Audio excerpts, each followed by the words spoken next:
ഷാരോൺ വധക്കേസ് വിധി പ്രഖ്യാപനം നെയ്യാറ്റിൻകര സെഷൻ കോടതിയിൽ നിന്നും വന്നിരിക്കുന്നു. ഗ്രീഷ്മയ്ക്ക് വധശിക്ഷ. പ്രതിക്ക് ഒരേ പ്രായമാണുള്ളതെന്നും പ്രതിക്ക് 24 വയസ്സ് മാത്രമാണുള്ളതെന്നും അതിനാൽ പ്രായം കണക്കിലെടുത്ത് പരമാവധി ശിക്ഷ ഇളവ് ചെയ്യണമെന്നും പ്രതിഭാഗം വാദിച്ചുവെങ്കിലും കരുതിക്കുട്ടിയുള്ള കൊലപാതകമായതിനാൽ പ്രതിക്ക് പരമാവധി ശിക്ഷ അർഹിക്കുന്നു എന്നും പ്രതിയായ ഗ്രീഷ്മയ്ക്ക് 24 വയസ്സ് മാത്രം പ്രായമേ ഉള്ളൂ എന്നും പ്രതിഭാഗം വാദിച്ചിരുന്നുവെങ്കിലും കോടതി അതൊന്നും കണക്കിലെടുത്തില്ല. കോടതി പറഞ്ഞത് ഷാരൂണിനും മരണപ്പെടുന്ന സമയത്ത് ഷാരൂണിനും ഇതേ പ്രായം തന്നെയാണെന്ന് കോടതി കണ്ടെത്തിയിരിക്കുന്നു. പ്രണയം നടിച്ച് ഷാരൂണിനെ വിശ്വാസവഞ്ചന കാട്ടി ഷാരൂണിനെ വധിക്കുകയാണെന്നും ഈ കോടതി നിസ്സംശയം തന്നെ കണ്ടെത്തിയിരിക്കുകയാണ്.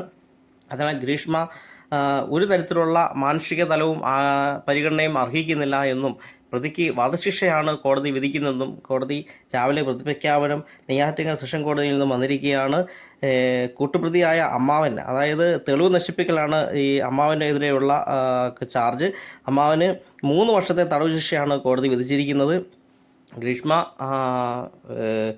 ഗ്രീഷ്മയ്ക്ക് ഇപ്പോൾ വധശിക്ഷയാണ് നെയ്യാറ്റിൻകര സെഷൻ കോടതിയിൽ നിന്നും രാവിലെ പ്രതിപ്രഖ്യാപനം നടന്നിരിക്കുന്നത്. വധശിക്ഷയാണ്.